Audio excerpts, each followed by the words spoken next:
Tales from the Crypt by Jack Oleck. Narrated by Chris Harvey. The rest was done in silence. Only the crackling fire was witness to it. The fire burned on, burned itself out, and then there was not even the sound of its crackling. There were only ashes in the fireplace when Elliot came to the room in the morning. He had only a moment before found James's bed unmade and unslept in, and he was a bit apprehensive. He opened the living room door, called, "James?" and then choked. His face went white and shock dropped his jaw open. James was lying on his back on the floor with his eyes wide open, and James was an island in a sea of blood. Near him, beyond the blood, lay a sheet of writing paper, but Elliot did not at first see the writing paper. He was staring in horror at James. Someone had torn the clothing away from James's chest, and there was a gash in the flesh beneath like an open, oozing mouth. Elliot tore his eyes away. Almost hysterical, he sought for and found an anchor, something to do that would keep him from losing his sanity. His eyes fell on the sheet of paper lying near James's body. There was writing on it, a shaky, almost illegible scrawl. The paper was dirty, streaked with dried mud, but the writing was clearly visible. He bent over it, not daring to touch it. At the top, the shaky handwriting spelled out, "Happy Valentine's Day." The rest was in verse. Elliot's mouth moved unconsciously as he read it. "You were mean and cruel right from the start. Now you really have no—" He did not read the last word. Slowly, not wanting to, he reached for the paper, lifted it up. There was something under it. But he really did not need to lift the paper to know what he would find.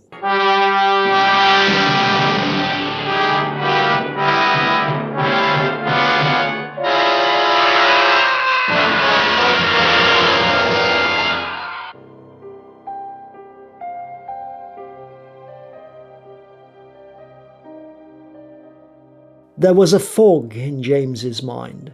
It wound tendrils of fear about his thoughts, made his sight blur. The fog cleared. His petulant mouth quivered. "It's true. I don't like Grimstike, but—" The last was an unvoiced question. He wanted to shout, "How do you know?" and could not. His mouth opened and closed convulsively, silently. "What did you see?" Rogers was staring at him. But it was the monk who answered. "What's more important is what you will see." Rogers too wanted to shout. Instead he fought calm into his voice. "Who are you?" No answer. "What do you want with us?" The monk spoke very slowly, as if to accent the importance of his words. To warn you of what may happen if—" "We're not interested in any warnings." Rogers had had enough. "All we want to do is to get out of here." "Very well." For a long moment the glowing eyes regarded him impassively.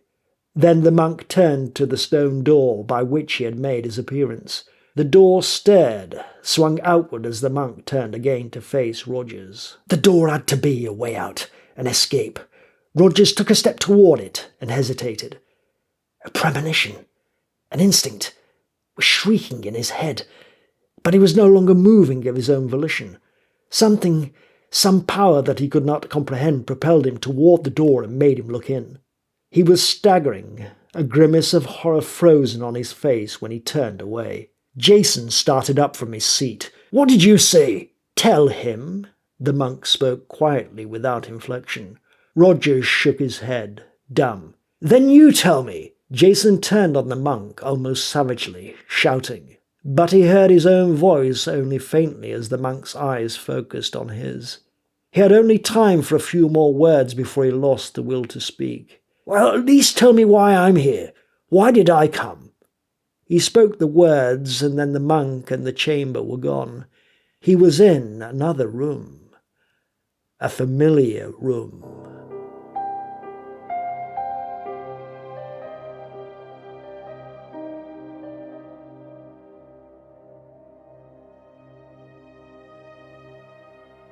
The first thing one noticed when one entered the office was that faint but distinctive odour of leather and fine tobacco and good brandy that is the hallmark of all those places where men of means gather to discuss business. From the discreet gold-lettered Charles Gregory on the door to the rows of Morocco-bound law books on their mahogany shelves, the room spelled elegance. Jason liked it. When a secretary had ushered him in, he took a moment as always to savour the rich atmosphere. He had an affinity for luxury, but for once Gregory permitted him no time in which to indulge his senses. "Sit down, Ralph." The tone was peremptory. Gregory was not in a pleasant mood. Jason had known that he would not be, but the tone still annoyed him. Even so, he sat. For the moment he was in no position to be petulant. Behind his desk, Gregory made a steeple of his fingers. "It's all gone," he said without preamble. "The auditors finished up less than an hour ago, just before I called you." "So?" Jason could see no point in pretending surprise. He had been aware of his financial straits for some time. "Everything?" "More than everything. There are debts." Gregory paused, waited for an answer. When there was none, his cheeks took on a slight tinge of red. He had been Jason's attorney for a long time, but he had never become accustomed to that smooth, self-satisfied blandness. "I warned you not to use the funds entrusted to you to play the market. The risks were too great, and the gains could have been enormous." Irritated, Jason waved a hand as if to brush away the implication that his judgment had been faulty. "In a moment you'll be telling me that I've robbed widows and orphans." "Haven't you?" "Oh, you know better than that. Every move I've made has been perfectly legal." "Legal? Yes, but—" This was not the direction Jason wished the conversation to take. "Supposing we forget our differing views on legality. I'm here for advice, not to be lectured. What do I do now?" Gregory shook his head. "Well, there are only two choices. One, bankruptcy. Well, that would be dishonourable." Again the attorney shook his head. Jason was not being facetious. Gregory would never stop marvelling at the twisted logic by which Jason somehow always managed to make even his sins seem like virtues. "You've done dishonourable things before in your business life." "No, not dishonourable. Hard, ruthless, perhaps even cruel. I will admit to that, if it will make you feel better, but there are times when a man has to be cruel." "No one has to be." Jason's voice did not change. "Look, it's easy for you to talk, but I had to fight my way up the hard way. If people get hurt, they get hurt. I haven't been a saint, but I've always paid my debts, never welched on a deal, and I won't go into bankruptcy now." Incredible.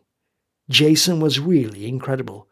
Cold-blooded as a fish, callous as a medieval executioner, and absolutely convinced that he was an honourable man. Then there's only one alternative. You need to start selling things. That would get through that smooth, unfeeling facade. It did. Jason stared at him incredulously. "Sell? My house? All the beautiful things it's taken me years to acquire? I wouldn't think of it." Gregory spoke with relish. "It's the only way. And if I don't? A nasty scandal. Perhaps even prison." Gregory was not an unkind man, but Jason was not the sort of man who invited sympathy. "No, I won't do it." No, Jason was not a man who invited sympathy. "You'll have to," Gregory said bluntly. Jason sat quite still, absorbing not so much the words as what Gregory had left unsaid. "I see." He stood up, walked to the door and adjusted his Homburg carefully on his head. "Oh, I'll think about it." In his Mercedes later, he thought about it long and hard. There was no question but that Gregory had spoken only the simple truth. He was no more fond of Gregory than Gregory was of him, but long experience had taught him that the attorney never ventured an opinion unless the opinion was grounded upon solid fact. He shrugged. It would be painful to part with his treasures. but not fatal. He had already in his lifetime acquired and lost several fortunes. He could acquire another, and the next time he would be more careful. Still, when the Mercedes had threaded the city streets and was approaching the townhouse that he and Enid had refurbished with such loving care, he could not suppress a twinge of regret. The house was beautiful inside and out. Enid would probably be quite upset when he told her that they would have to leave it. Enid, however, was made of sterner stuff than he imagined. In a way, she too was one of his acquisitions.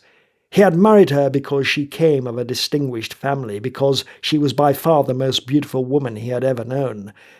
But oddly enough, she had married him because she really loved him. When he told her about Gregory, he had no way of knowing that in some mysterious feminine way she almost welcomed his news. It was the first time she had ever felt that he really needed her. He told her in the spacious but gem-like sitting room that encompassed almost all of the ground floor of the house. It wasn't easy. He had never before had to confess a failure to her, and the words came hard so that he wandered about the sitting room, touching a figurine here and a bit of carved ivory there. At the end, he held a small statuette in his hands, an exquisite representation in bronze of a naked Naiad. "We'll have to sell them," he said. "I know it's a blow. A whole life is in them. Things we purchased all over the world, wherever I went on business, but there seems to be no help for it. Will you mind?" He really did not care whether she would mind or not, but it was something to say. Enid nodded at the statuette. The obvious thing would have been for her to say something light, as though what he had told her was not terribly important, but Jason was far too shrewd a man to accept so blatant a pretense. Better to avoid the question completely. "I remember that one. We bought it in that strange shop in Hong Kong when you were selling guns to—" Jason set the statuette down on a table. Hard. She had said the wrong thing. "I mean, do you remember what the shopkeeper told us?" It was an awkward attempt to smooth out a bad moment, but it sufficed. Jason searched his memory. Yes, use it wisely. I wonder what he meant by that. Nothing, probably. A bit of Oriental hocus-pocus to impress the tourist trade. His voice faded. There was nothing more to be said. But Enid did not seem to have been listening. Her eyes had fastened on the lovely little Naiad. "Enid?" She walked past him and picked up the bronze. "Ralph, did you ever notice the writing etched into the base of this statuette?" "Writing?" She held the bronze towards him. "Here, in the base. See? There was indeed some kind of writing on the base of the statuette. Time had covered the lines, filled some of them in with a delicate green patina, but by holding the figure up to the light at an angle he was able to make out the words. 3 wishes I give, and no more, to each owner of me, so keep score. Each wish will come true, so take care what you do." Despite all his efforts, the final line eluded him. I can't make out the rest, but the last word is deplore. Enid was fascinated. Tea leaves, astrology, and tarot cards had long filled the void left in her by Jason's inability to comprehend a woman's inner needs. What do you suppose it means? Jason's brows were puckered with thought. Use it wisely. Well, that's what the shopkeeper in Hong Kong said. Excitement was making Enid a little breathless. Well, do you think it can really grant 3 wishes? His smile as he set down the statuette was almost pityingly tolerant. Oh, that's storybook nonsense. Yeah, but it reminds me of a story I once read. What was it? What if it were true, though? We could wish for money. Jason snapped his fingers. The monkey's paw. That was the story. It was only after he had spoken that the import of Enid's last words penetrated to him. He had turned his back to her. By the time he had turned again to face her, she had picked up the statuette. Oh, I wish. No! Why he felt suddenly chilled he could not have said. Certainly not because of any belief in such childish fancies. 3 wishes, indeed. And yet something impelled him to reach for the statuette. Something told him that it was important. I wish for money. Lots and lots of money. No! Enid was staring at him as though he had lost his mind. It was not like him to become so agitated. What's wrong? Nothing. How could he explain the chill that he had felt? The premonition that drew cold fingers along his spine. I was just thinking of the story and what happened in it. What? Ralph, are you all right? Her concern rasped his nerves like a file. It was balm to his ego to be loved, but he had always resented her efforts to treat him like a small boy in need of mothering. It doesn't matter. It was just a story. He was glad when the telephone rang. Enid was still looking at him when those cow eyes and his own momentary uneasiness had disturbed his customary calm. The telephone was a welcome respite. Gregory's voice came through the receiver. I'd like you to come down right away. It's very important. The connection was a bad one, and the rest of what he had to say was garbled. Jason thought he could catch the word money. Then there was only a buzzing. But no matter. All at once he wanted nothing so much as to escape from the elegant room in which he stood. It seemed to be hemming him in. I'll be right there. Gregory must have heard him because there was a click and then silence. Enid had not taken her eyes off him. What is it? Gregory. He wants me to come down to his office right away. He said something about money. Why did she insist upon looking at him that way? He was really becoming heartily sick of her overabundance of affection. But he had misinterpreted her stare. It was not him she was thinking of at that moment. Some other disturbing thought had crossed her mind. Her stare shifted slightly so that she was looking past him at the statuette. You don't really think that... He wanted to laugh, but something of what she was feeling had somehow communicated itself to him. His premonition had returned, and with it a dark, sour mood that made him leave without a word of goodbye. Ridiculous. The whole thing was ridiculous. If he let her, Enid would have him believing in witches and hobgoblins. Imagination was a wonderful thing, but it had to be controlled as any other weakness had to be controlled. Enid was a superstitious fool. But thinking that did not dispel the uneasiness that had gripped him.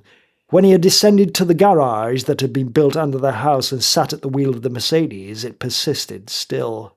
He punched the dashboard button viciously. The button controlled the electronic device that automatically opened the garage door, and the whine of the mechanism as the door rolled upward hurt his eardrums. He had never before noticed how unpleasant the sound was. This was asinine. It was asinine to permit Enid or anyone to upset him. He made a deliberate effort and succeeded in putting aside the disquiet that had invaded his mind. There. Better. The glittering Mercedes purred up the short, steep incline to the street and braked to a stop so sudden that he was thrown forward against the steering wheel. His face, when he had recovered, was livid. Parked in the gutter squarely in front of him, precisely in his driveway, was a black motorcycle. Seated upon it was a young man. Jason assumed that it was a young man, who might have been a character out of a movie about the Hells Angels. Black leather boots, black leather jacket, black leather gloves, black trousers. Even the cavernous safety helmet was black. Here in this neighbourhood, on this particular street, the rider was out of place, an anachronism. On this street, men drove Cadillacs or imported sports cars, not incredible machines that looked like powerful beasts of prey straining to be unleashed. The sight of it at this precise moment was a final fillip to Jason's annoyance. The cheap and the garish had always offended him. Here and now it set a razor's edge to his temper. When he leaned out of the window of the Mercedes, his lips were tight. His voice dripped sarcasm. Do you mind? The head of the cyclist turned. His face below the cavernous helmet was shadowed, but Jason was not interested in his face. You, he said. Are you deaf? Casually, the cyclist set a booted foot down on either side of his cycle and walked the machine backwards. Thanks. Jason spat the word like an oath. When he stepped on the starter, the roar of the powerful engine seemed to reverberate inside his head. What the devil was happening to him? It was completely out of character for him to stamp so heavily on the starter, to gun his motor, to race the few feet to the roadway and turn into the traffic with his tyres squealing. He did not notice that the cyclist too had tramped on his starter and swerved into the traffic behind the Mercedes. Jason's thoughts were on other things by then. He was wondering about Gregory. Gregory had said something about money. He turned a corner and was only fractionally aware that the black machine behind him did the same. Another, and the powerful roar of the motorcycle impinged slightly on his consciousness. A third, and he began to wonder. A glance into his rear-view mirror showed the cyclist perhaps 20 yards behind him, bent low over his handlebars so that Jason could see only the top of his polished helmet. Coincidence, of course. What did he have to do with some wild young hoodlum on a motorcycle? On the other hand, Jason swung his wheel hard. His route lay directly ahead, but if the motorcyclist was following him... The Mercedes sped down an unfamiliar street lined with drab warehouses, raced across a railroad intersection. The motorcycle followed. Beads of perspiration oozed into being on Jason's forehead. Questions tumbled through his mind. A bitter investor? Impossible. The news of his financial debacle could not possibly have gotten out so soon. A hired assassin? Perhaps. Lord knew he had enemies enough who would not weep at his funeral. But wondering would avail him little. His mouth was dry, and his tongue, when he attempted to moisten his lips, was drier still. There! That way! The Mercedes swerved, heeled far over, rounded another corner. Ahead lay a wide street empty of traffic. The motorcycle could never catch him on a straightway. The Mercedes was a bullet, a streaking blare. Jason's foot on the gas pedal hit the floorboards and stayed there. Frightened as he was almost exultant. It was like flying. He had never felt this way before. So alive. Despite the fear. Again his eyes flicked to the rearview mirror. Let that fool catch him now. His exultation faded. The cyclist was still there. Not 5 yards behind now, and he was no longer bent over his handlebars.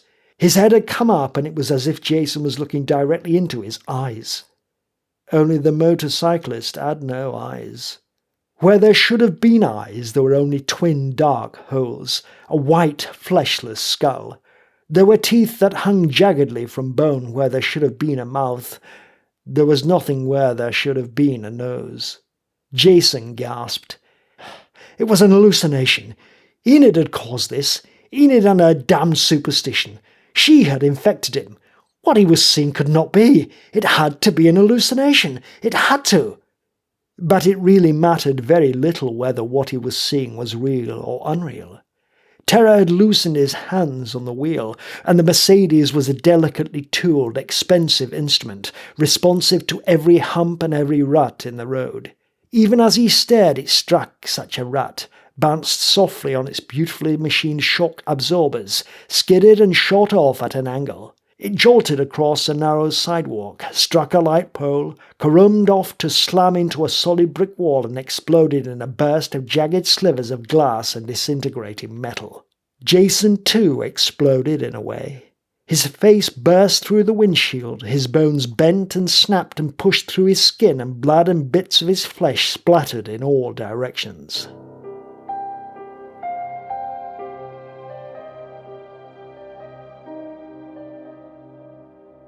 The first man to reach what was left of the Mercedes looked into the wreckage and gagged. It was he who called the police, and it was the police who called Gregory.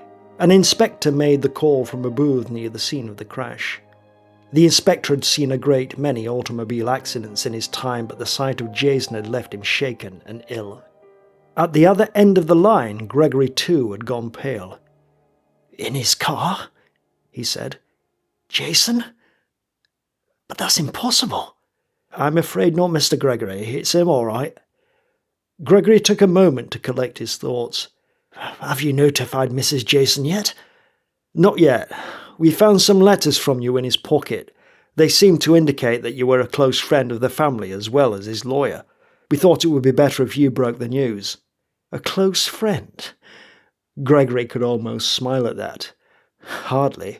One did not make a close friend of Ralph Jason. But Ralph was gone, and there was still Enid. "Very well, I'll take care of it. And thank you." Automatically, after he had hung up, Gregory began again to reach for the telephone. But no, not the telephone. He reached instead for a lever on his intercom. "Miss Weston, I'll be leaving in a few moments. I won't be back for the rest of the day." On the street he hailed a cab. A half hour later he was with Enid. She had come to the door herself and had been delighted to see him. But not for long. "Dead? Ralph? Dead?"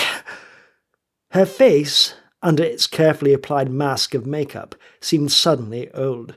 Her hand plucked ineffectually at the diamond pin glittering at her shoulder. But he can't be." She said it hopelessly, like a disbelieving child, even knowing that it was true. "I'm afraid that it is. I wish that there was something I could say, some way I could make it easy for you, but—" Gregory broke off, himself helpless. Enid looked as though she were about to faint. You'd better sit down." "No!"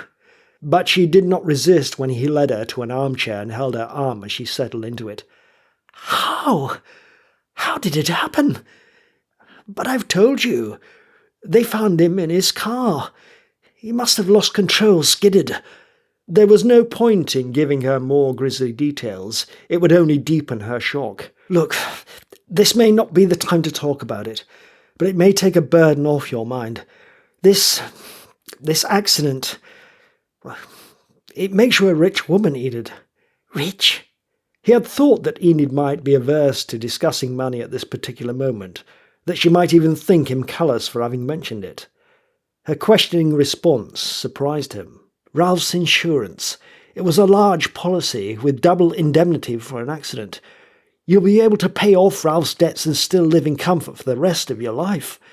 Her face had gone even more ashen. "Enid?" No answer. "Enid, are you all right? What is it?" Her two bright eyes, still dry, were fixed on a small statuette that sat on the table beside her chair. I wished for money. Lots of money. Ralph warned me." "Wished?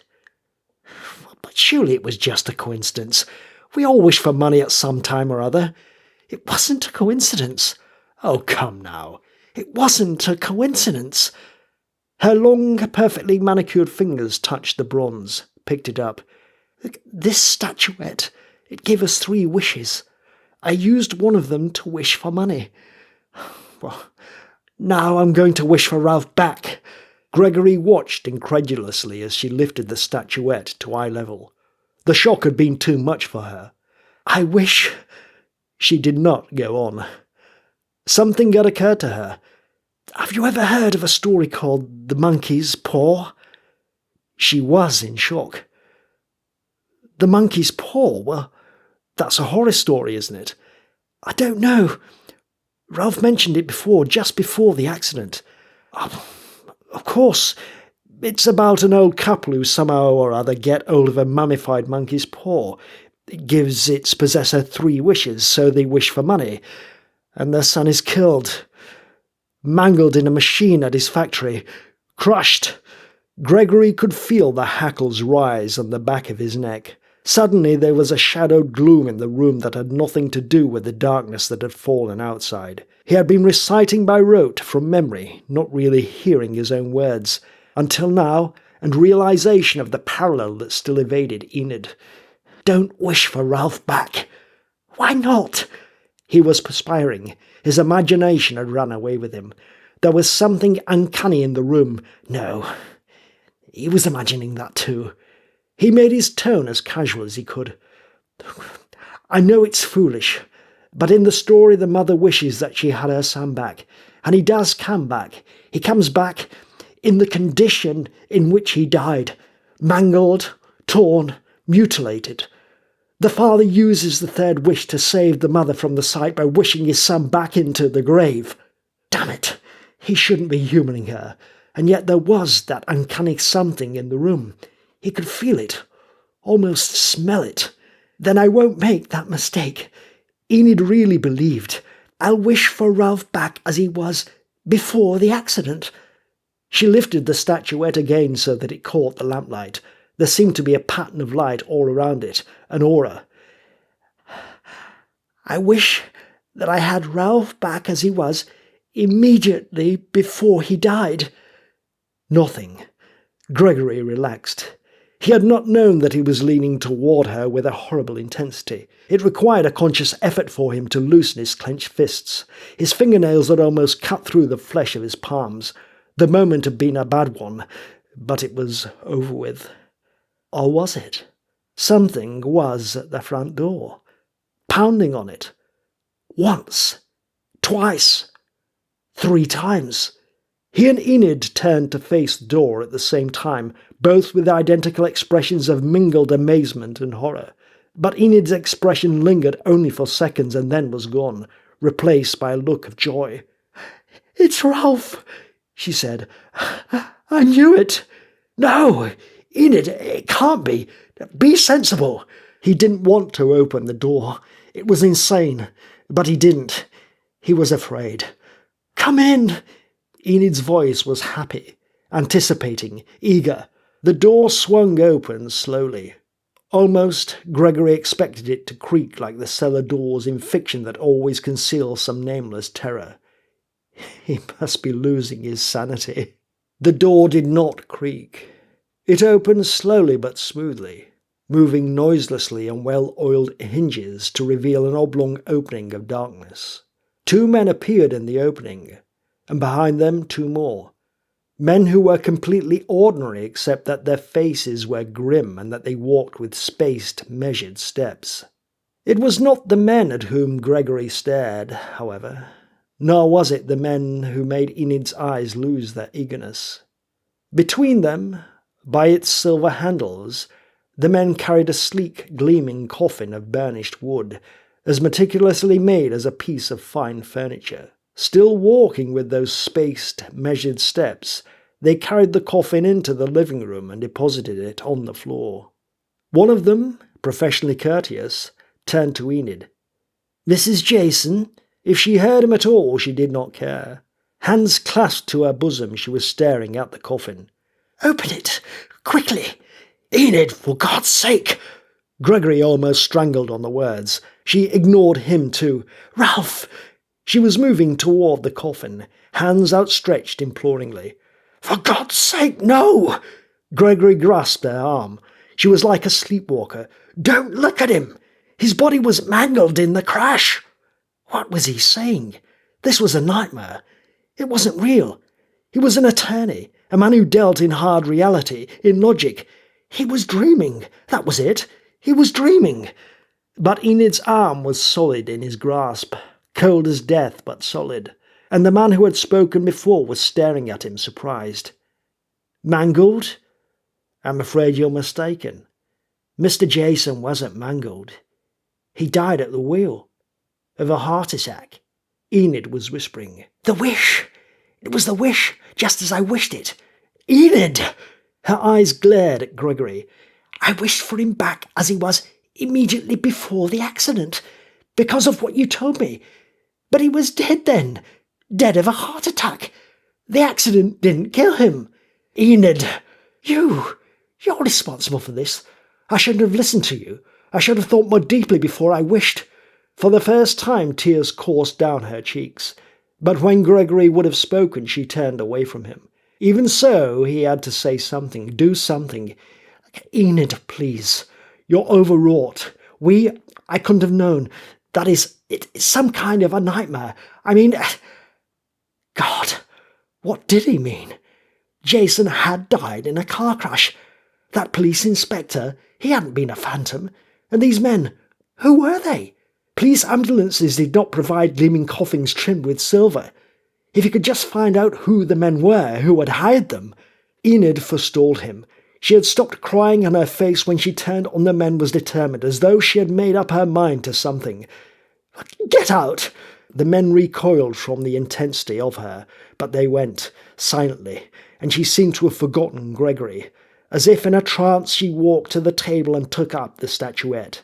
Her hands played over it as though it were a precious jewel. Gregory did not move. There was a certain fascination in what was taking place, the same kind of fascination that draws a victim toward the cobra's fangs, even though he knows those fangs spell an agonizing end. "Only one more wish." Enid's hands continued to caress the statuette. "Only one. I mustn't waste it.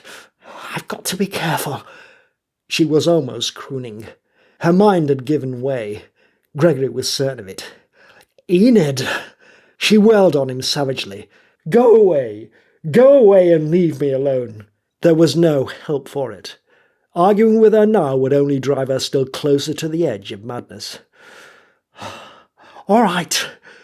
From the closet by the street door he took his hat and coat and, when he had shrugged into the coat, turned for one last look into the room. Enid was standing as he had left her, the statuette in her hands. She had already dismissed him from her mind. Impulsively he started toward her. For all her savagery of a moment before, she looked very small and very much alone. Tomorrow would be a better time, though. Tomorrow, after he had sorted out his own thoughts and was better able to understand all this. He went out and closed the door softly behind him. Yet a moment later, on the street, he could not bring himself to leave. Perhaps it would be best if he lingered for a while. He lit a cigarette and settled himself to wait. Behind him, in the jewel-like room of which Ralph had been so fond, Enid held the statuette out at arm's length, and every line of her body, every nuance of her posture was a prayer. I wish that Ralph was alive, breathing, moving, talking, alive." Very slowly she set down the statuette. It seemed to her that it had moved in her hands as she spoke, that the weight of it had shifted. She was, though she could not have known it, even closer to the brink of madness than Gregory had thought. There was a renewed gleam of expectancy in her eyes now, an eagerness that flared to full brightness as she heard the slight sound behind her.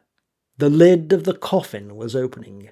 A fraction of an inch at a time it eased upward until it was perpendicular to the casket.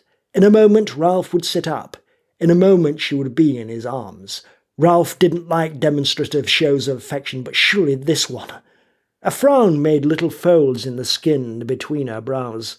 She went to the coffin and stood looking down at Ralph. He was just as he had been, unmarked, but his eyes were closed. This was wrong.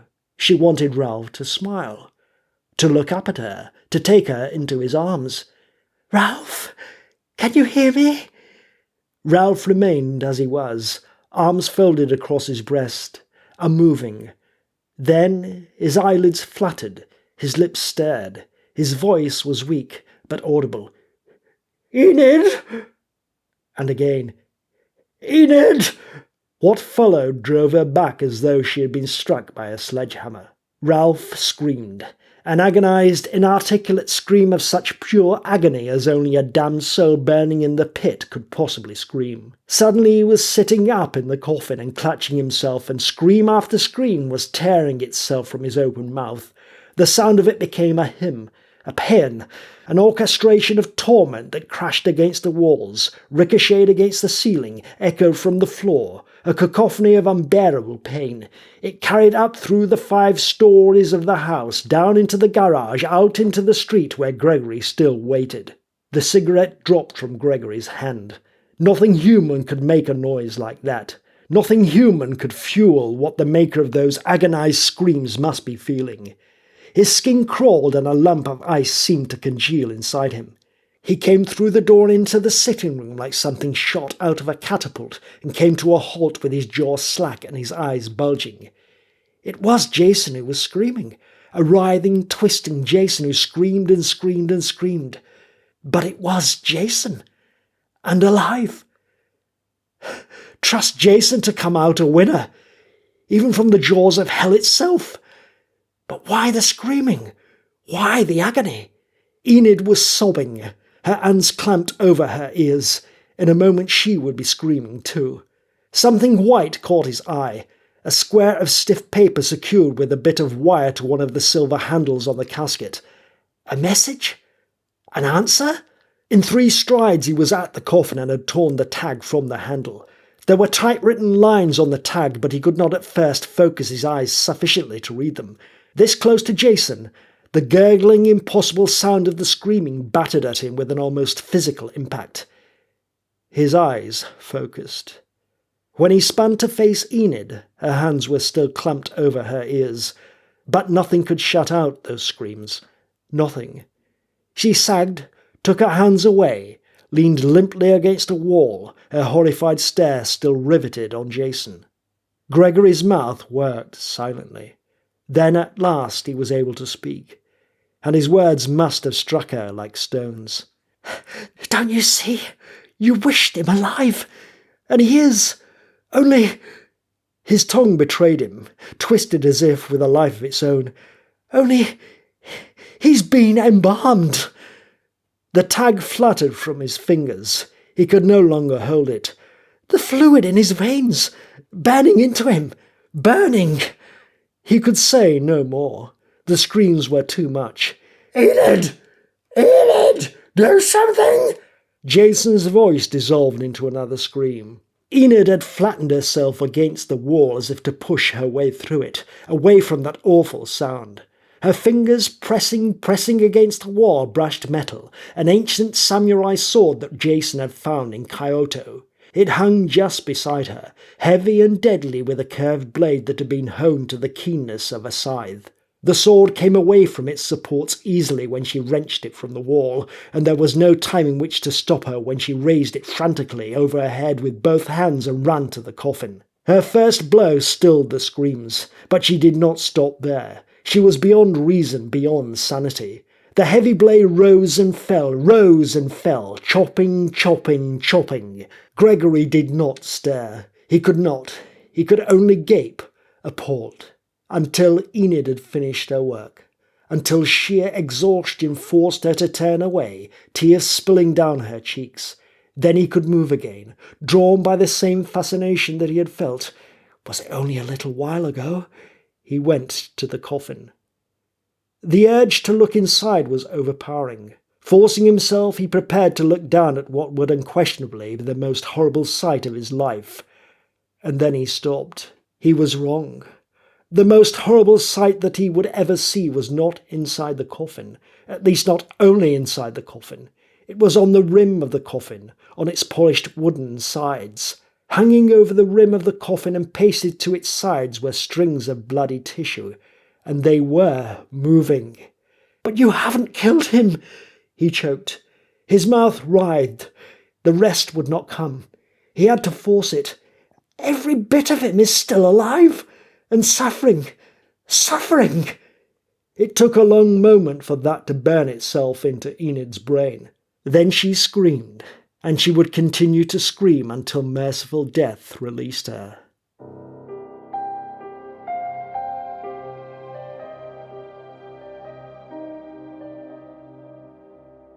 Jason did not move, did not look about him, but he could feel the others watching him. Only Rogers, locked in some private nightmare of his own, was turned away from him. Rogers was still staring at the door from which he had recoiled in such horror. After a moment, Rogers turned as if forcing himself to look into the monk's eyes. His hand gestured toward the now closed door. What did I see? What is the explanation for what I saw through there?" "Before you learn, there is one more person who must be given a vision. You. Then you will all know. All." The great glowing eyes widened even further. "You saw what lay behind the door, so you already know why I want to warn you." The eyes were a bottomless well. Rogers could hear the monk's voice, but only as if from a great distance, echoing, "Warn you, warn you, warn you."